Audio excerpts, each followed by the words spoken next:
This call is now being recorded. बिस्मिल्लाहिर्रहमानिर्रहीम। बेटा ये बड़ा आसान सा टॉपिक है, इसका नाम है power dissipated in electrical circuits या power dissipated in a resistor. जी, पावर के बारे में, it's power dissipated in a resistor.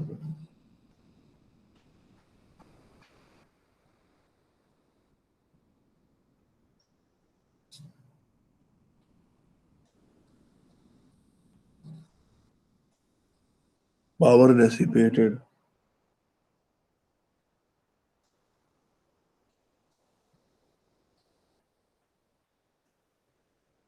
is equal to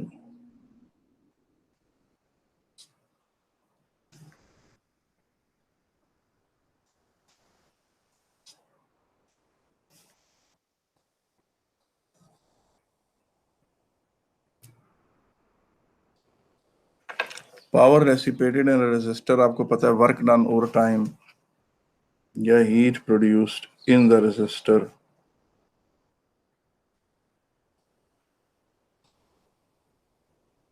over time के बराबर होती है। इलेक्ट्रिक हमने पिछले कल परसों की क्लास में पढ़ा था कि जनाब पोटेंशियल डिफरेंस जो होता है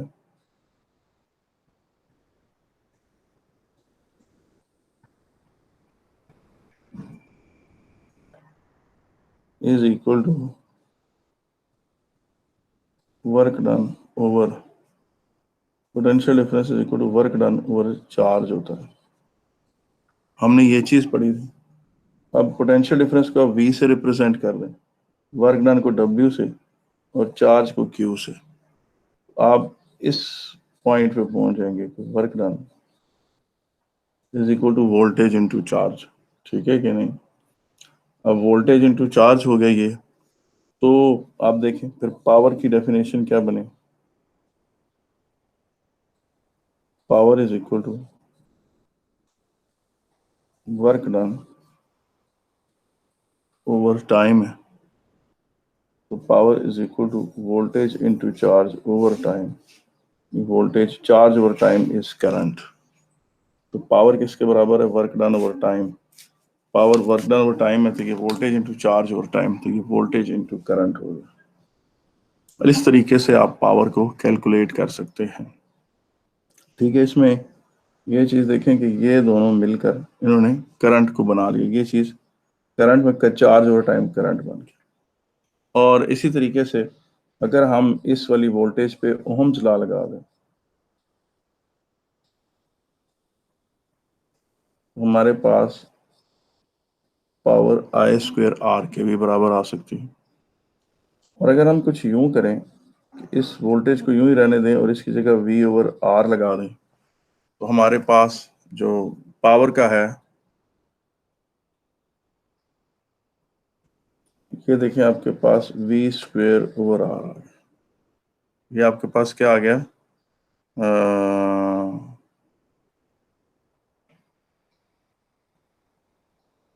ठीक है, इस तरह से हो गया। और इस तरह से ये V²/R यूं आप पावर आप कल निकाल सकते हैं, यानी इस तरह से आप पावर कैलकुलेट कर सकते हैं। Power work done over time है और voltage into charge over time, ये आपके पास उनके उसके मुख्तलिफ आपके पास फार्मूले आ गए। ठीक है कि नहीं? यूं आप पावर कैलकुलेट कर सकते हैं उसकी। इसी चीज को एक और तरीके से भी समझा जा सकता है। इसी चीज को एक और तरीके से भी समझा जा सकता है, और वो है,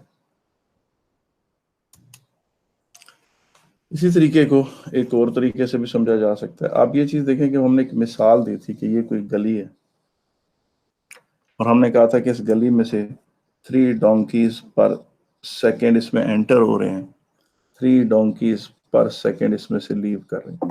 और लेटर ऑन हमने डंकीज को मिसाल दे दी थी कि डंकीज जो हैं वो कूलम्स हैं। एक डंकी एक कूलम था, और हमने कहा था हर डंकी पे जो ब्रिक्स लदी हुई हैं वो जो हैं वो उनकी वो हैं, ब्रिक्स जो हैं वो जूल्स हैं।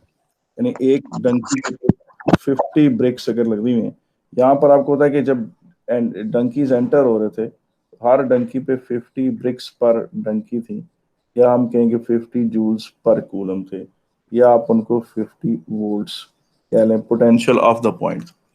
फिर वो डंकीज यहाँ से गुजरे सारे, वो सारे डंकी जब यहाँ से गुजरे तो बेटा इस पॉइंट पर, ये जो पॉइंट है, हमने कहा था रास्ते में गली के शरारती बच्चे, जो गली के शरारती बच्चे हैं वो क्या है, वो एटम्स ऑफ द वायर है, ठीक है ना। गली के शरारती बच्चे कौन है, एटम्स ऑफ द वायर है। उन्होंने इन गधों से, हर गधे से 10 ब्रिक्स पर डंकी उतार ली, या 10 जूल्स पर कूलम यहाँ कंज्यूम हो गए, हर कूलम के 10 जूल्स यहाँ जाया हुए। यहाँ से जब डंकीज लीव कर रहे थे, हर एक के पास 40 ब्रिक्स पर डंकी थी, या हम कहें कि 40 जूल्स पर कूलम था, या 40 वोल्ट था। फिर हमने पढ़ा था कि इस पॉइंट का पोटेंशियल 50 वोल्ट है, ये पॉइंट ए का। और फिर हमने कहा था पॉइंट बी का पोटेंशियल जो है वो 40 वोल्ट है, और potential difference across A B जो है वो 10 वोल्ट है।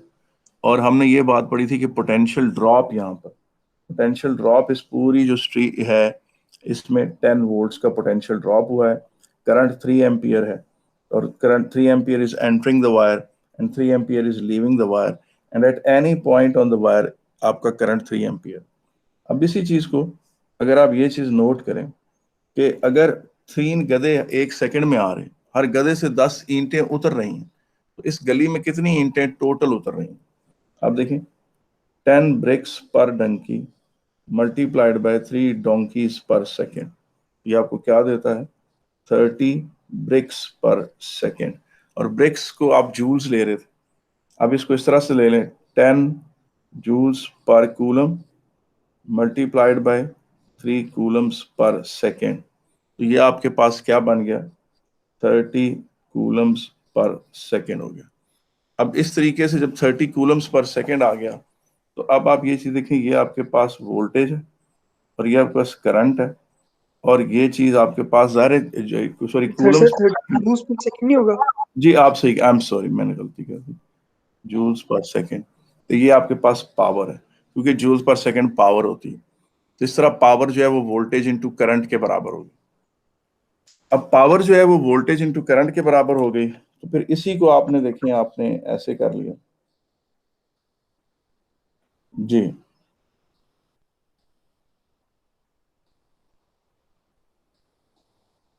यू आपने फिर, और या फिर ये है कि आप इसकी जगह आप आई आर डाल दें, तो ये आपके पास यूं आ जाता है। तो अब आपके पास पावर के टोटल फार्मूले कितने होंगे वो मैं लिख देता हूँ। इलेक्ट्रिसिटी में पावर के जो सिंपल स्ट्रेट फॉरवर्ड फार्मूले बनते हैं वो बनते हैं वी आई, मगर वो voltage into charge over time के बराबर भी है, आई स्क्वेयर आर, और वी स्क्वेयर ओवर आर। और वैसे अगर उन्होंने आपको हीट बताई हुई है कि इस रेजिस्टर में इतनी हीट प्रोड्यूस हुई है, हीट प्रोड्यूस्ड ओवर टाइम से भी पावर निकल सकती है। किसी भी रेजिस्टर में अगर आपको पता हो कि इतनी हीट प्रोड्यूस हो चुकी है और इतने टाइम में हुई है, तो आप उससे भी पावर कैलकुलेट कर सकते हैं। तो power is equal to heat produced over time, ठीक है कि नहीं। तो ये आपके पास पावर का फार्मूला बन गया, ठीक है। अब आगे चलते हैं, अगली जो बात मैंने आपसे करनी थी कि एनर्जी या वर्क डन या power is equal to, sorry heat produced.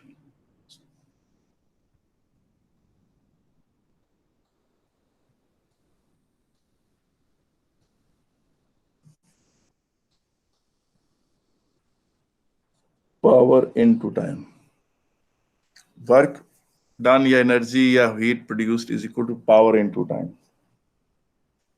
तो अब आप ये चीज देखो कि इसके यूनिट्स जूल्स हैं, इसके यूनिट्स वॉट हैं, और इसके यूनिट्स सेकेंड्स। इसके यूनिट्स अगर किलो जूल्स हों और इसके अगर किलो वॉट हों, तो टाइम के यूनिट्स सेकेंड ही रहेंगे। इसी तरीके से मेगावाट को सेकेंड से मल्टीप्लाई करेंगे तो यहाँ मेगा जूल्स आ जाएगा। उसके अलावा अगर इसको किलो वॉट में रखें और टाइम को आवर में कर दें, तो किलो वॉट आवर एनर्जी का यूनिट है। एक बात याद रखें किलोवाट पावर का यूनिट है मगर किलोवाट आवर एनर्जी का यूनिट है। इसी तरीके से मेगावाट पावर मेगावाट में लें और टाइम को आवर में लें, आपके पास यहाँ मेगावाट आवर आ जाती है। एक बात याद रखें कि मेगावाट पावर का यूनिट और मेगावाट आवर एनर्जी का यूनिट। इसी तरह से गीगावाट एनर्जी पावर का यूनिट और गीगावाट आवर जो है वो एनर्जी का यूनिट है। तो इस सर तरीके से energy equal to power into time होता है ना इस वजह से। इस वजह से ठीक है। तो बेटा ये जो चीज थी ये सिंपल पावर के सादे सादे फार्मूले थे। मेरा आज का आगे जो हमारा टॉपिक है वो है जनाब क्या कहते हैं, अब शुरू हो रहा है सिंपल सीरीज सर्किट। ठीक है ना जी, क्या सिंपल सीरीज सर्किट आज हमारा टॉपिक है और उसके ऊपर हम बात करेंगे। तो इलेक्ट्रिसिटी कब तक खत्म हो जाएगा? बेटा मैं अभी ये रिकॉर्डिंग खत्म होती फिर बात करते हैं। Okay sir.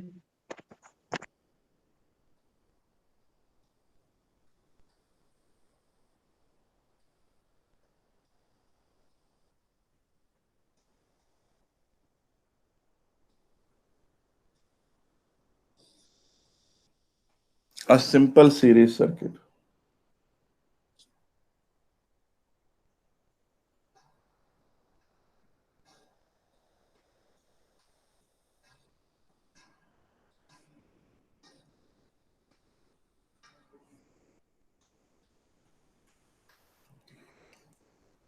अच्छा जी, सिंपल सीरीज सर्किट में क्या है जी, तो इस तरह का एक सर्किट बना लेते हैं। ये देखें,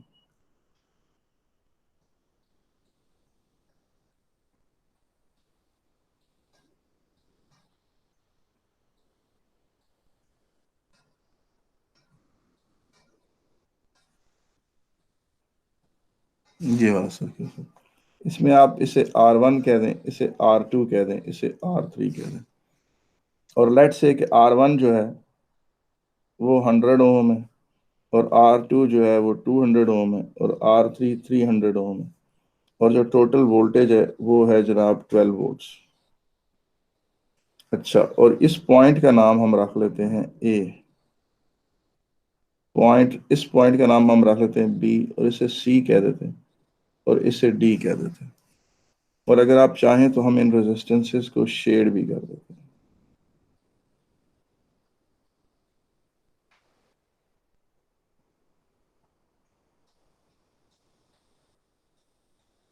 और इसको हम पर्पल कर देते हैं इसको। ठीक है, इस तरह से हम एक रेजिस्टेंसेस बना देते हैं। तो बेटा ये वाला सर्किट और ये वाला सर्किट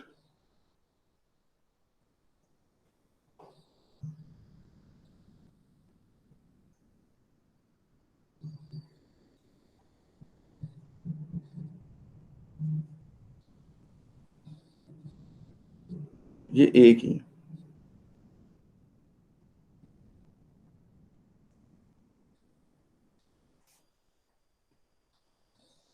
जी, ये वही सर्किट है, जो लॉजिक उस पर है वही लॉजिक इसके ऊपर भी है। ये एग्जैक्टली एक ही सर्किट, ठीक है। और इसी सर्किट को इस तरह से भी लोग बना लेते हैं, तो आपको इसमें घबराना नहीं चाहिए। ये तीनों एक ही सर्किट है, सिर्फ उनको रिप्रेजेंट करने का तरीका फर्क है।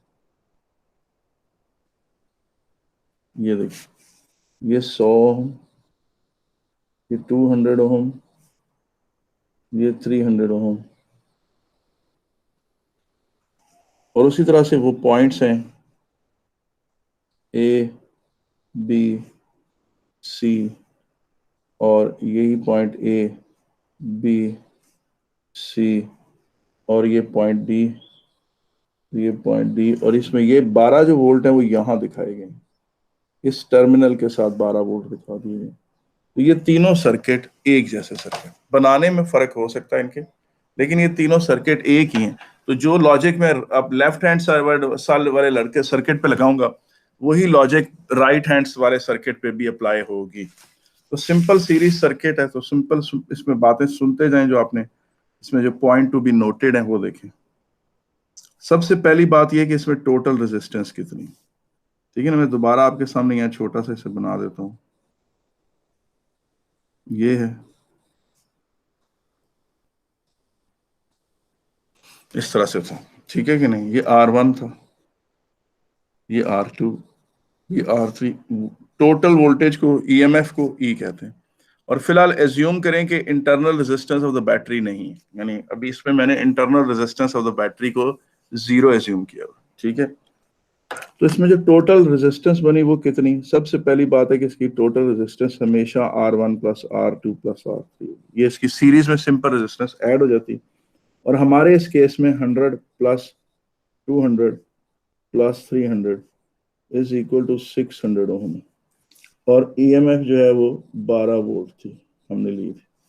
दूसरी बात ये कि current current in the series हमेशा सेम होता है। Current in series circuit is 1, same throughout the circuit।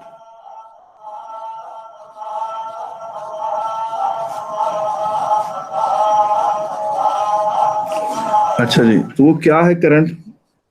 वो है जनाब EMF divided by R1 plus R2 plus R3।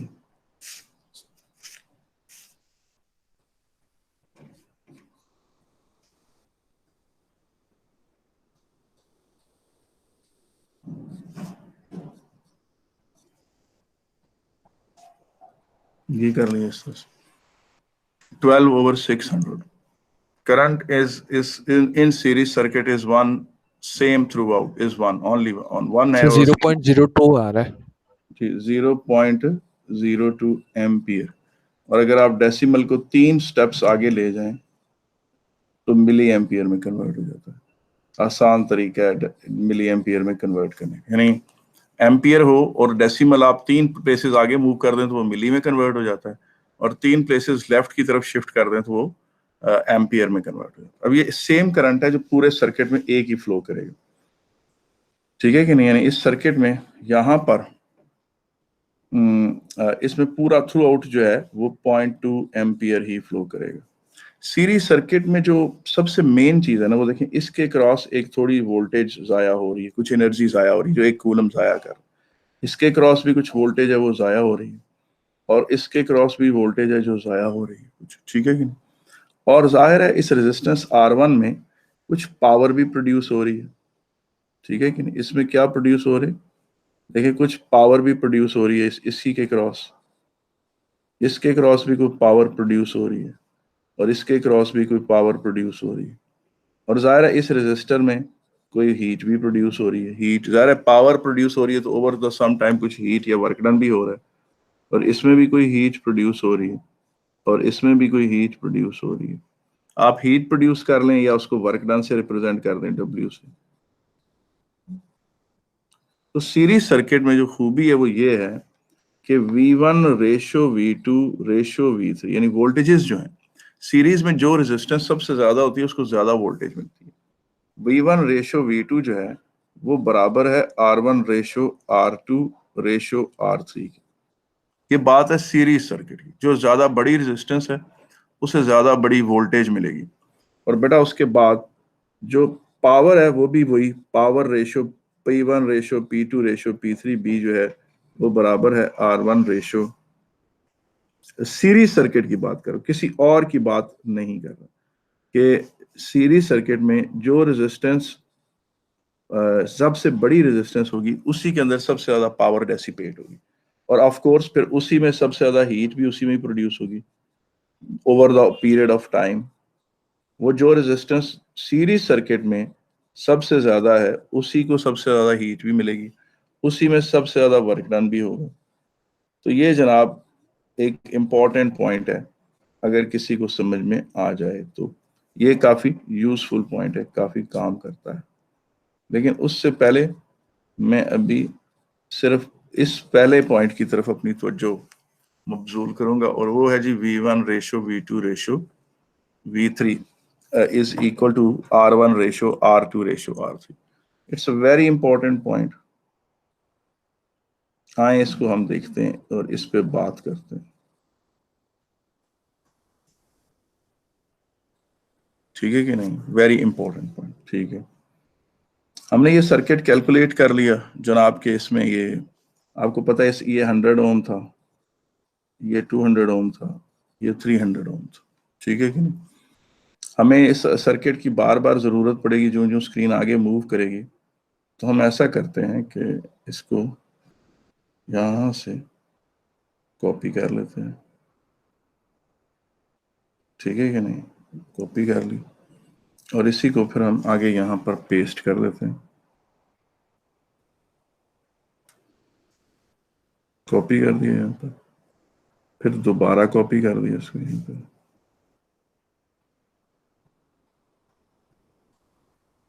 और फिर दोबारा कॉपी कर दिया इसको,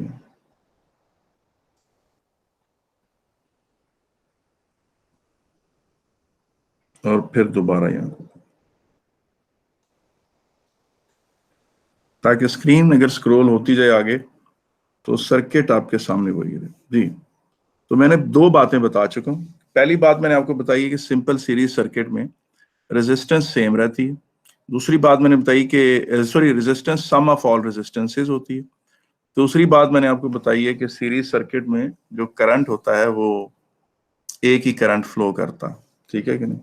और तीसरा पॉइंट मैंने आपको ये बताया है कि ये देखिए थर्ड पॉइंट मैंने ये स्ट्रेस करना चाहता हूँ कि V1 ratio V2 ratio V3 जो है वो इक्विवेलेंट है R1 ratio R2 ratio R3 के।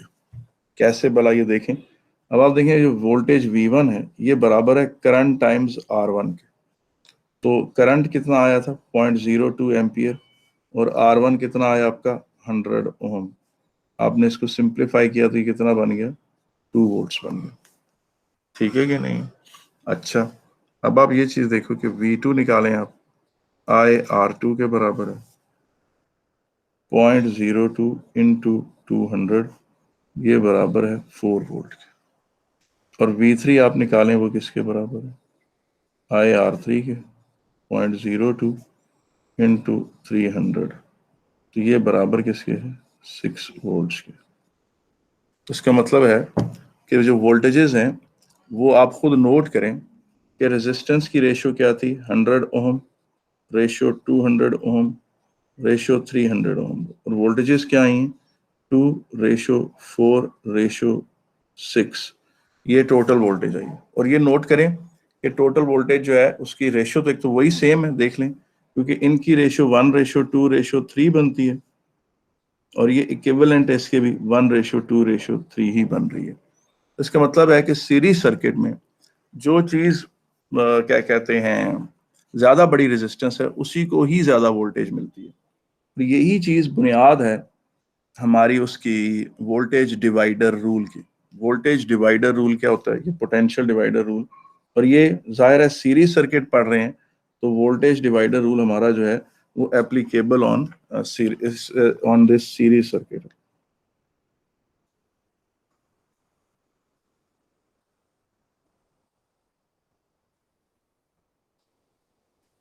वोल्टेज डिवाइडर रूल वो क्या है, आप इससे पहले एक छोटा सा न्यूमेरिकल कर लेते हैं। फर्स्ट करें divide ₹110 between Akram, Baqir and Chaudhary in ratio 5:3:2। तो आपको पता है कि इस तरह के रेशो के क्वेश्चन आप कैसे करते थे। मसलन अकरम शेयर निकालना था तो वो आप करते थे 5/5 + 3 + 2 इंटू 110। और फिर अगर आपने बाकिर का शेयर निकालना था तो वो बराबर किसके था 3/5 + 3 + 2 इंटू 110। और फिर आपने अगर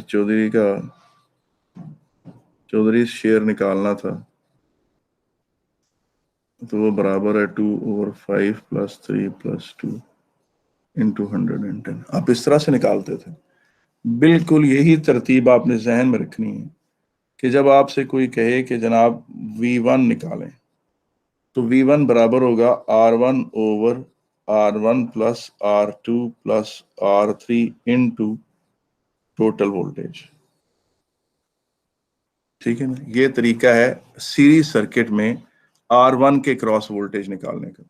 और ये देख लें, डायरेक्ट आपको पता है 100 ओम ऊपर रखें, 100 plus 200 plus 300 into total voltage 12 थी से मल्टीप्लाई करें तो आपके पास ये 100 ओवर 600 इनटू 12 आता है, ये 2 वोल्ट बनेगा।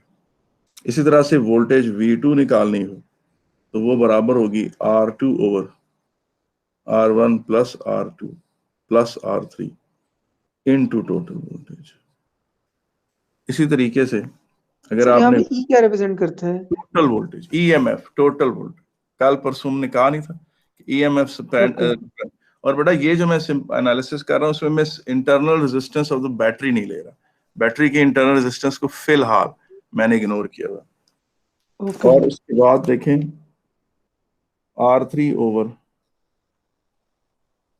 R2 plus R3 into total, इस तरह से यूं निकाला जा सकता है। अब ये तो मैंने आपको सिंपल रेशियो मेथड से कर दिया ना। अगर आप कहें नहीं सर आप इसको एक फॉर्मल ओम्स ला के बेसिस पे प्रूव करें तो वो भी तरीका हो सकता है। उसका तरीका ये है कि आप ये देखें, ये आपके पास वो सर्किट आ गया,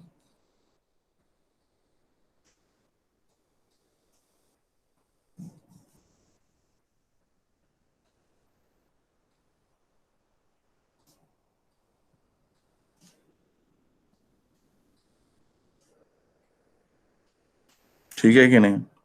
अच्छा जी, अब आप देखें सबसे पहले ये टोटल वोल्टेज है और सबसे पहले ये देखें ये सर्किट आपके सामने बनाया, ये टोटल वोल्टेज इसकी होगी E। अब इसमें सबसे पहली बात है कि इसमें करंट किसके बराबर है? इसमें करंट होगा total voltage over sum of the resistances. एक बात याद रखें कि इसमें इस तरह से करंट नहीं आपने कभी निकालना कि I1 निकालें E ओवर R1, I2 निकालें E ओवर R2, I3 निकालें E ओवर R3। इस तरह नहीं निकालना, ये गलत तरीका है, ठीक है ना। ये इस पर्टिकुलर सीरीज सर्किट में इस तरह, क्योंकि वो वाली जो E वोल्टेज है वो तीनों को अलग-अलग नहीं मिला के मिल रही, ठीक है। अब आप देखें वो वोल्टेज जो यहाँ जाया हो रही है जिसको आप V1 कहते हैं, V1 वो वोल्टेज है जो R1 में जाया हो रही है, वो बराबर किसके? I टाइम्स R1 के। अब I किसके बराबर है? E over R1 plus R2 plus R3 और साथ ये R1। ये जो पूरी चीज है जो पर्पल में है, ये वो चीज है जो करंट की जगह सब्सटीट्यूट हुई, ये सारी इस करंट की जगह सब्सटीट्यूट हुई, ठीक है। अब इसको रीअरेंज कर लें, EMF को उठाकर उधर ले जाएं, R1 को उठाकर इधर ले जाएं। न्यूमरेटर में आप कर सकते, आपको पता है 6 ओवर 3 इंटू 2 हो, इसको आप आराम से 2 ओवर 3 इंटू 6 कर सकते हैं। जो मैं राइट साइड पर छोटा सा वर्किंग करके देखें, इस तरह से R1 over R1 plus R2 plus R3 into total voltage, ये आपके पास V1 हो जाएगा, ठीक है।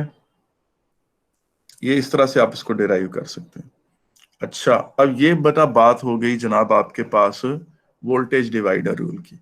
ये रूल आपको और इसी तरह से आप V2 निकाल सकते हैं।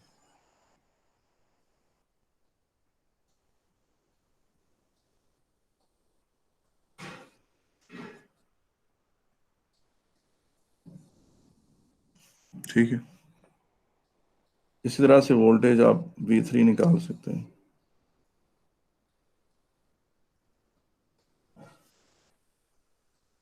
ये आपके पास V1 ratio V2 ratio V3, वो सर इससे R1 हम ऐसे भी नहीं कर सकते, R1 divide by R1 1 plus R2 plus R3 is equals to current.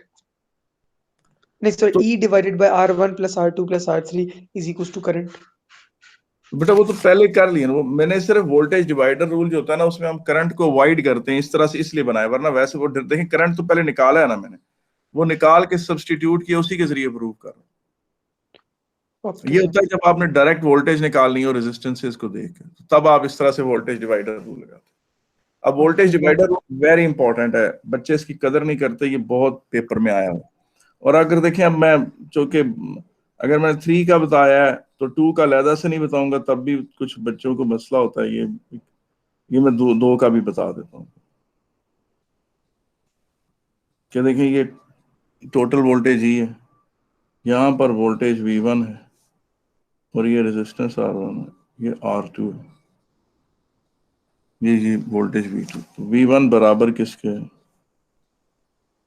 R1 और R1 plus R2 multiplied by E. ये टोटल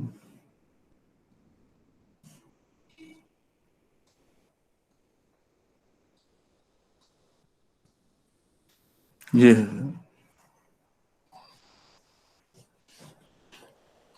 तो इस तरह से आप, ये वोल्टेज डिवाइडर रूल है। तो वो देखें कि V1 ratio V2 is equivalent to R1 ratio R2। V1 ratio V2 is equal to R1 ratio R2। ये वोल्टेज डिवाइडर रूल है। आए इसी के ऊपर थोड़ी सी मजीद गुफ्तगू करते हैं। इस सब पेपर में आई हुई है जो हमने बातें करनी है आपसे, वही सर्किट दोबारा ले आते हैं।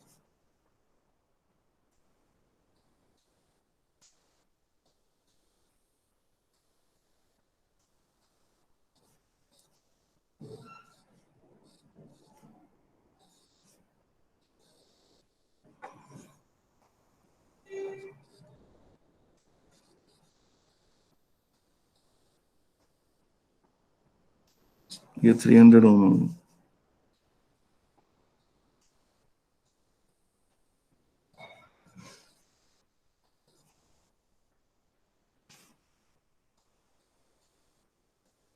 ठीक है। अब देखें ये 12 वोल्ट है, तो आपने अभी पढ़ा है कि यहाँ 2 वोल्ट जाया हुए, आपको पता चला कि 4 वोल्ट यहाँ जाया हुए, यहाँ 6 वोल्ट जाया हुए।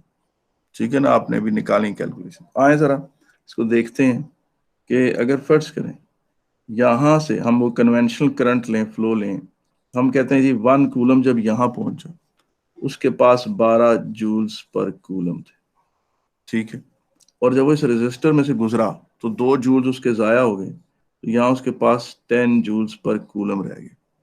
और फिर जब वो यहाँ से गुजर कर सी पे पहुंचा उसके पास 6 जूल्स पर कूलम थे, और वो जब यहाँ जाया हुए तो यहाँ उसके पास 0 जूल्स पर कूलम थे। ये हम बात करते हैं। इस हिसाब से हम कहेंगे कि जी potential of uh point A, electrical potential of point A जो है, या voltage of the point A जो है, वो 12 वोल्ट्स है। इसका मतलब है पॉइंट ए पे जो 1 कूलम मौजूद है उसके पास 12 वोल्ट्स हैं। अब बेटा इस रेजिस्टेंस में से 2 वोल्ट जाया हो गए, तो electrical potential of point B जो है, पोटेंशियल ऑफ पॉइंट बी जो है वो है जनाब, voltage of the point B वो है 10 वोल्ट्स। 2 जाया हो चुके हैं, 2 क्या है, जाया हो गए। और voltage of the point B actually V2 plus V3 का सम भी है, यानी वो वोल्टेज जो आगे जाया होने। और VA जो है वो actually V1 plus V2 plus V3 का सम है, यानी वो वोल्टेज जो आगे सारी जाया होनी है। VA के आगे तो तीनों रेजिस्टेंसेज हैं, एक के पास वो तीनों रेजिस्टेंसेज में जाया होने वाली एनर्जी मौजूद है। इसी तरीके से पॉइंट सी का जो पोटेंशियल है वो क्या है, पॉइंट सी का पोटेंशियल ऑफ पॉइंट सी जो है, पर यहाँ पे V1, V2 और V3 क्या है? V1 वो वोल्टेज है जो इस 100 ओम को मिली थी, ये जो 2 वोल्ट्स। और V2 वो वोल्टेज है जो सिर्फ एक्सक्लूसिवली 200 ओम को मिली थी। और V3 वो वोल्टेज है जो एक्सक्लूसिवली 300 ओम को मिली थी। ठीक है कि नहीं जी मोहम्मद वसी, आपने से पूछ, पोटेंशियल ऑफ पॉइंट सी फिर किसके बराबर होगा, या वोल्टेज ऑफ सी वो V3 के बराबर होगा, और वो बनती किसके, वो 6 वोल्ट्स के बराबर। और पोटेंशियल ऑफ पॉइंट डी जो है फिर 0 होगी। अब इसी एक फैक्ट को एक और तरीके से भी पूछा गया है, वो पूछें वो क्या है, वो ये है कि एक दफा उन्होंने कहा जी कि ये रेजिस्टेंसेस हैं,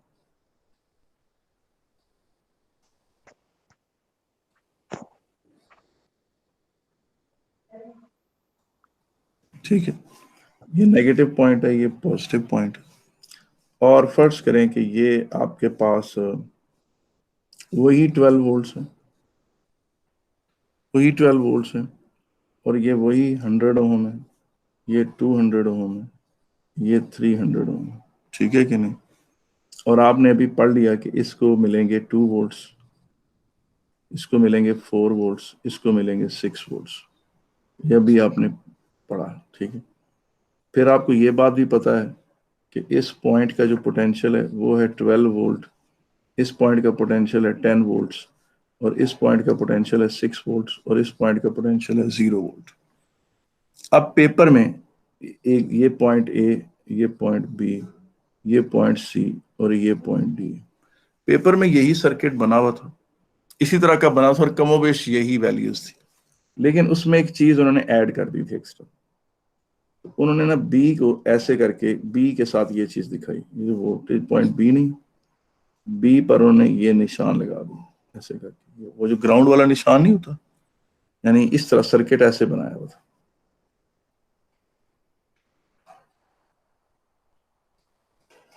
यूं सर्किट बनाया हुआ था,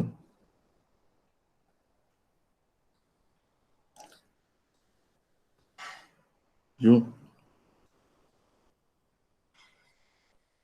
ये यूं कर दिया, इस तरह से सर्किट को बना दिया था। और ये पॉइंट था जी ए, ये पॉइंट बी था, ये पॉइंट सी है, ये पॉइंट डी, इस तरह से। इसमें हुआ क्या, और वो फर्ज करें वैल्यूज भी वही हैं, 200 ओम, 300 ओम। इसका मतलब है उन्होंने पॉइंट बी के पोटेंशियल को 0 डिक्लेयर कर दिया, उन्होंने कहा ये पोटेंशियल 0 वोल्ट है, तो इससे कोई फर्क नहीं पड़ेगा, हमारी किसी कैलकुलेशंस पे कुछ नहीं फर्क पड़ेगा। ये बिल्कुल ऐसी है जैसे किसी उस बंदे की उम्र 10 साल थी और वो अपने आप को कहे जी मैं तो पैदा ही नहीं, मैं 0 ईयर का हूँ, उस हिसाब से जो ये 2 वोल्ट वाला है ना, 12 वोल्ट वाला, ये +2 वोल्ट हो जाएगा, और वो जो 6 वोल्ट वाला था ना, वो -6 का हो जाएगा वोल्ट का, और वो जो डी है वो -10 वोल्ट हो जाएगा। इतना सा फर्क पड़ेगा कि जिसे उन्होंने 0 डिक्लेयर कर दिया है, आप अपनी बाकी वोल्टेजेस को उस हिसाब से एडजस्ट कर लेंगे। आप कहेंगे जी कि potential of point C -6 volt है, और पोटेंशियल ऑफ पॉइंट डी जो है वो -10 वोल्ट है, और पोटेंशियल ऑफ पॉइंट ए जो है वो +2 वोल्ट है। इतना सा फर्क पड़ता है। और इसको मैं ये ग्राफिकली भी पेपर में मल्टीपल चॉइस में आया हुआ है, वो भी मैं करके दिखा देता हूँ। ये देखिए, मैं कोशिश करता हूँ, ये देखिए यहाँ पर आप ले लें पॉइंट्स। सर ऊपर करेंगे 1 मिनट। जी मैडम, ओके सर, हो गया। ठीक है।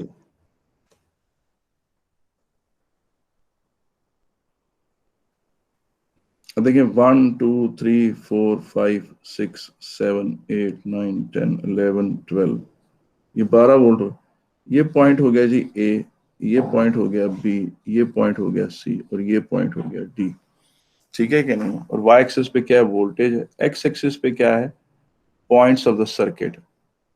तो आप खुद देखें कि पॉइंट ए पे थे 12 वोल्ट, देखिए पॉइंट ए पे क्या थे 12 वोल्ट, और पॉइंट बी पे कितने थे 10 वोल्ट। ये ग्राफ यूं बना, पॉइंट सी पे कितने थे 6 वोल्ट, तो 6 वोल्ट इधर आ गए।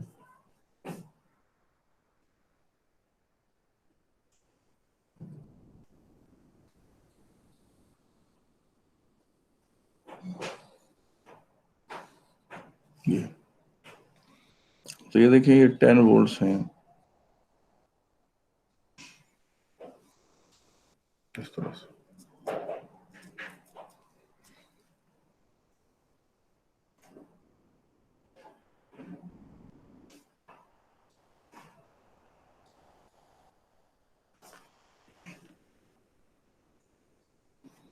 और जो ये जो इसमें बी को उन्होंने 0 डिक्लेयर किया हुआ था, उस हिसाब से ये ग्राफ कैसा बनेगा, पेपर में आया हुआ, पेपर में उन्होंने ग्राफ मांगा हुआ ये वाला, ये पॉइंट बी है, ये पॉइंट सी है, ये पॉइंट डी, एक्स एक्सिस पे पॉइंट सी है, 1 और 2, 1 2 3 4 5 6, और 1 2 3 4, ये, ठीक है।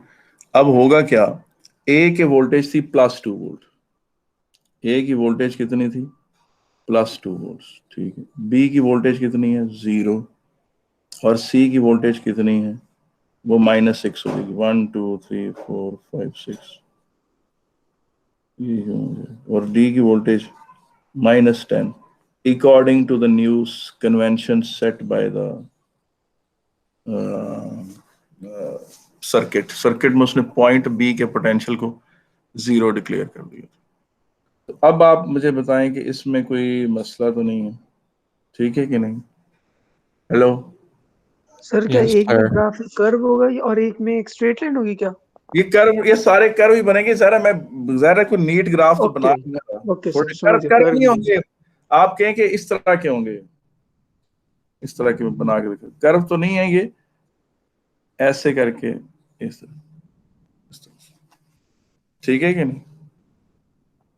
यूं बनेगा, मतलब एक ऐसे बनेगा, फिर यूं बनेगा, फिर इस तरह करके बन जाएगा। जी कोई इशू तो नहीं है? No sir. तो ये तो था बेटा वोल्टेज डिवाइडर रूल, ठीक है कि नहीं? इसमें फिर और बातें भी आ जाती हैं। मैं ये सारी बातें इसलिए बताना चाह रहा हूँ कि ये चीजें पेपर में, मल्टीपल चॉइस में और इस तरह के कामों में बड़ी यूजफुल होती हैं।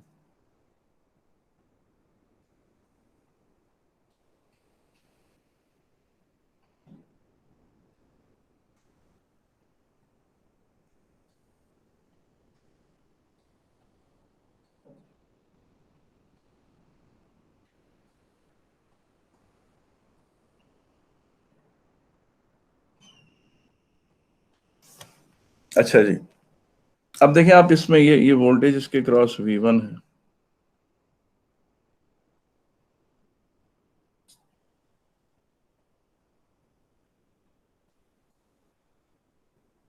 ये अब सेम करंट फ्लो करता है, तो V1 R is equal to V1 over R1 is equal to V2 over R2 is equal to V3 over R3।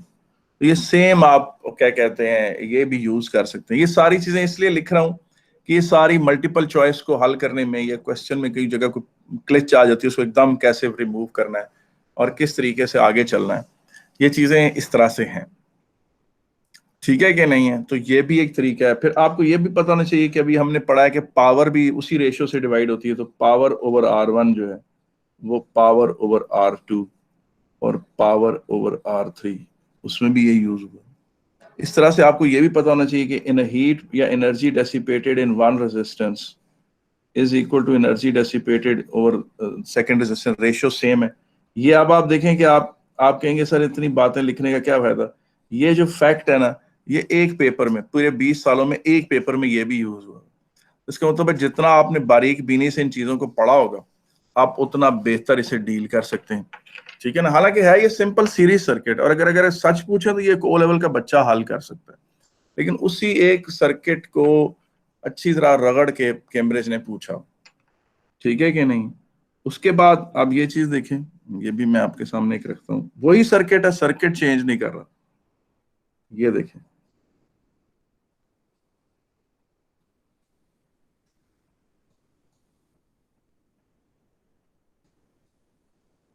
ये 12 वोल्ट है, ये 100 ओम है, ये 200 ओम है, ये 300 है,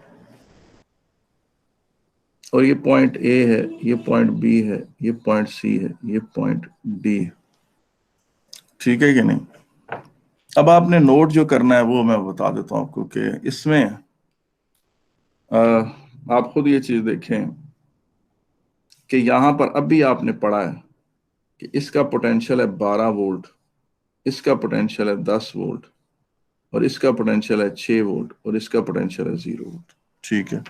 अगर इसी रेजिस्टेंस को उल्टा करके बना दिया जाए, यानी सर्किट यही हो और रेजिस्टेंसेस की तरतीब उल्टी कर दी जाए, 300 ओम को पहले ले आया जाए, 200 ओम को बाद में, और 100 ओम को बाद। ये 300 ओम है, ये 200 ओम है, और ये 100 ओम है,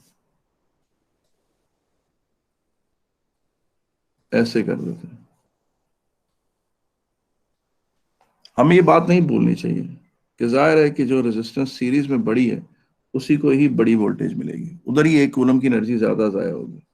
एनर्जी जाया होने का तरतीब वो इसी तरह से है कि 100 ओम को 2 वोल्ट ही मिलेंगे, 300 वोल्ट वो ओम को 6 वोल्ट ही मिलेंगे, लेकिन points, potential of the points different हो जाएंगे। ये देखें, ये पॉइंट हो जाएगा 12 वोल्ट, ये हो जाएगा 6 वोल्ट, और ये हो जाएगा 2 वोल्ट और ये हो जाएगा 0 वोल्ट। ठीक है, अब इन्हीं को, ये चीज देखें, इन्हीं को दोनों को, यही दोनों रेजिस्टेंसेस हैं, मैं इनको दोनों को जोड़ के बनाता हूं। ये देखें, ये मैंने 12 वोल्ट बना दिया और ये मैंने लगा दिए 3 रेजिस्टेंसेस इस तरह से।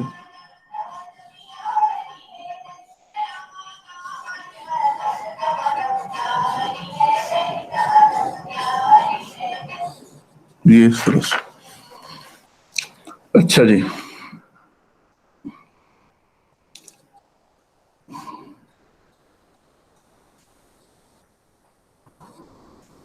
और ये जनाब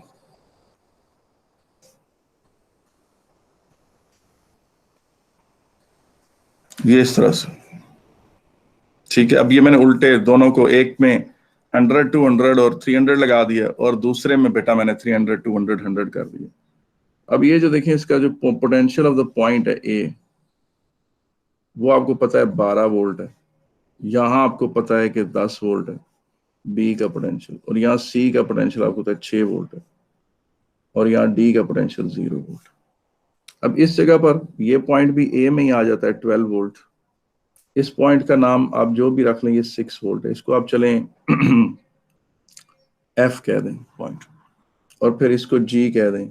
इस पॉइंट का पोटेंशियल है 2 वोल्ट, ठीक है ना, और यहां पर फिर 0 वोल्ट होगा। ठीक है, बास का तो आपसे पेपर में इस तरह दो बनाकर आपको होता है पैरेलल में इस पूरे को फुल 12 वोल्ट मिलेंगे, इस पूरे को फुल 12 वोल्ट मिलेंगे, क्योंकि जो एक कूलम यहां गया है वो यहां नहीं गया, और जो राइट साइड वाले पे गया है एक कूलम, वो लेफ्ट पे नहीं गया। तो इसका मतलब है जो ए से नीचे डी तक आया है, ए से इस वाले पाथ में जिसको मैं पर्पल कर रहा हूँ, वो एक कूलम जो है उस तरफ ब्लैक वाले पाथ की तरफ गया ही नहीं है, तो वो कूलम 12 जूल्स यहां जाया करेगा पर्पल पाथ। और जो एक कूलम उस ब्लैक वाली राइट साइड वाले विंग में गया है, वो पर्पल वाली तरफ आया ही नहीं, तो वो 12 जूल्स सारे उस तरफ जाया करेगा। तो इसलिए पैरेलल में वोल्टेज क्या होती है, सेम होती है। अब अगर आपसे वो पूछे कि voltage of the point B minus voltage of the point C निकालें, तो आप खुद देखें कि voltage of the point B जो है वो 10 है और voltage of the point D जो है वो 2 है, तो 8 वोल्ट्स आ जाएगा। ठीक है, अब आप देखें यही सर्किट कैम्ब्रिज ने टेढ़ा करके भी पूछा हुआ। ये देखें, ऐसे करके ना इसको यूं बना दिया, ऐसे करके यूं पूछ लिया,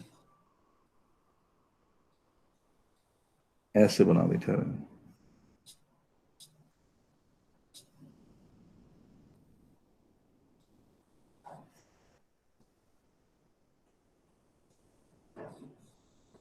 अगर आप नोट करें तो ये एक्चुअली वही सर्किट, कोई बड़ा फलसफा नहीं, वही सर्किट है, मनोवन वही सर्किट, सिर्फ ये है कि उसको टेढ़ा करके बनाया हुआ। इधर 100 ओम लगा दिया, इधर 200 ओम लगा दिया, इधर 300 ओम लगा दिया, 12 वोल्ट, इस पॉइंट का पोटेंशियल 6 वोल्ट, इधर 300 ओम लगा दिया, इधर जनाब 200 ओम लगा दिया, इधर 100 ओम लगा दिया। ठीक है ना, तो ये खुद देखें कि इस पॉइंट का पोटेंशियल फिर 6 वोल्ट होगा, क्योंकि यहाँ 6 जाया होंगे और यहाँ पर इस तरह से करके क्या कहते हैं 2 वोल्ट यहाँ जाया होंगे, 4 वोल्ट यहाँ जाया होंगे, 6 वोल्ट। अब अगर वो इस पॉइंट और इस पॉइंट का पोटेंशियल डिफरेंस मांगे, यानी इन दो का, तो पोटेंशियल डिफरेंस 0 वोल्ट। तो इस तरह से मतलब एक ही चीज को मुख्तलिफ तरीकों से पूछा हुआ। Potential divider rule comes to an and.